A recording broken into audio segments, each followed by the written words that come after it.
Les forces russes ont commencé une contre-offensive contre les troupes ukrainiennes qui ont franchi la frontière pour entrer en Russie occidentale le mois dernier et qui ont depuis pris plusieurs territoires, ont déclaré des blogueurs de guerre pro-Moscou et un commandant russe de haut rang.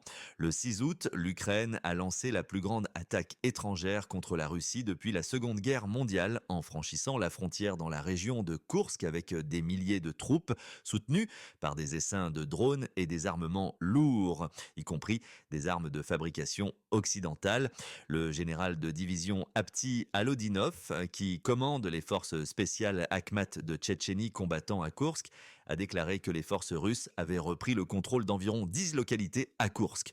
La situation est bonne pour nous, a déclaré Alodinov, ajoutant que les forces russes étaient passées à l'offensive.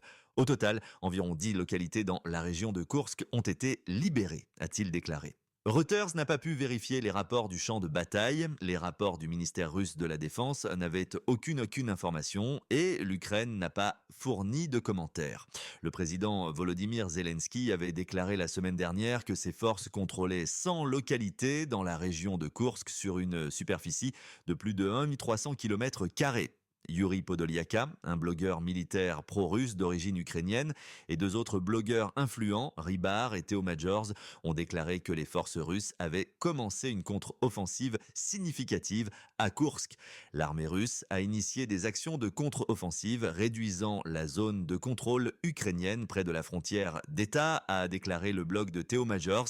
Podoliaka, quant à lui, a déclaré que les forces russes avaient pris plusieurs villages, repoussant les forces ukrainiennes à l'est de la rivière Malaya Lokhnia.